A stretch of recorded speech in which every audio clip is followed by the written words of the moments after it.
دنیا کا ایسا ملک جو کبھی دیوالیہ نہیں ہو سکتا۔ ناظرین، اس وقت زیادہ تر ملکوں میں اشیاء ضروریہ کی بڑھتی قیمتیں اور بلند شرح سود سب سے زیادہ زیر بحث مسائل ہیں، اور ایک لفظ بار بار سننے کو ملتا ہے، وہ ہے مہنگائی یا افراط زر۔ لیکن دنیا کا ایک ایسا ملک بھی ہے جو باقی دنیا کی طرح مہنگائی سے کچھ خاص متاثر نہیں ہوا، اور اس کی افراط زر کو قابو کرنے کی پالیسی بھی شاندار ہے۔ اس ملک میں کچھ چیزیں معمولی مہنگی ضرور ہوئیں، اور مہنگائی کی شرح 29 سال کی بلند ترین سطح یعنی 3.5% تک جا پہنچے، لیکن اس سے عام شہریوں کی زندگیوں پر کچھ خاص اثر نہیں پڑا۔ ذرا اس کا موازنہ پاکستان سمیت ان ملکوں سے کریں جہاں مہنگائی دوہرے ہندسے میں داخل ہو چکی ہے۔ امریکہ میں افراط زر کی شرح 9%، یورو زون میں 11% اور برطانیہ میں 12% تک جا پہنچے۔ پاکستان میں تو مہنگائی اگلے پچھلے تمام ریکارڈ توڑ کر 1 مارچ 2023 کو 31.5% تک چلی گئی، جبکہ ہفتہ وار مہنگائی رمضان شروع ہونے کے بعد 46% تک جا پہنچی۔ لیکن 3.5% مہنگائی بھی اس ملک کے معیار کے مطابق بہت زیادہ ہے۔ وہاں لوگوں کو ایک خاص حد سے زیادہ قیمت پر چیزیں خریدے عرصہ ہو گیا ہے۔ یہ ملک ہے سوئٹزرلینڈ، جہاں چیزوں کی قیمتیں شاذ و نادر ہی بڑھتی ہیں، اور ایک ایسے وقت میں جب پوری دنیا مہنگائی سے متاثر ہے۔ سوئس عوام مزے سے جی رہے ہیں۔ ناظرین، سوئٹزرلینڈ میں مہنگائی نہ بڑھنے کی کئی وجوہات ہیں۔ پہلی وجہ یہ ہے کہ چیزوں کی بیس پرائس عمومی طور پر زیادہ ہے۔ اس پر یہ اعتراض ہو سکتا ہے کہ بنیادی قیمت زیادہ ہے، پھر تو چیزیں کافی مہنگی ہوگی اور لوگوں کی قوت خرید سے باہر ہوں گی، لیکن ایسا نہیں ہے۔ دراصل سوئٹزرلینڈ دنیا کے امیر ترین ممالک میں سے ایک ہے، اور فی کس آمدنی کے لحاظ سے امریکہ، جاپان اور جرمنی سے آگے ہے۔ ورلڈ بینک کے مطابق امریکہ میں فی کس آمدنی تقریباً $70,000، جاپان میں $39,000 اور جرمنی میں $51,000 ہے، جبکہ سوئٹزرلینڈ میں فی کس آمدن $91,000 ہے۔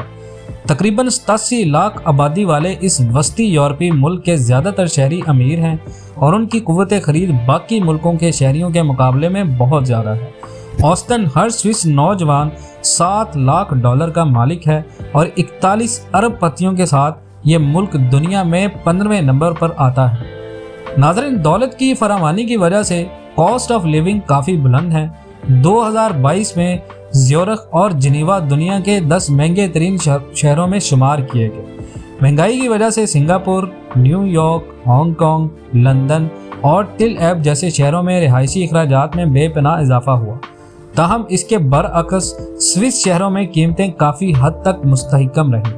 اس کی وجہ یہ ہے کہ اوسطاً آبادی کافی امیر ہے، لوگوں کو اپنے بجٹ کا زیادہ حصہ خوراک پر خرچ نہیں کرنا پڑتا، بلکہ وہ سیر و سیاحت اور دوسرے مشاغل پر زیادہ خرچ کرتے ہیں۔ سوئٹزرلینڈ میں قیمتوں کے استحکام کی ایک وجہ مضبوط سوئس کرنسی بھی ہے۔ سوئس فرانک کی قدر امریکی ڈالر اور یورو کے برابر ہے۔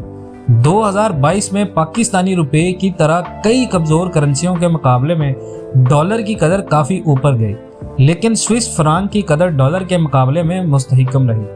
دراصل سوئس فرانک کی حیثیت محفوظ پناہ گاہ یعنی سیف ہیون کی بھی ہے۔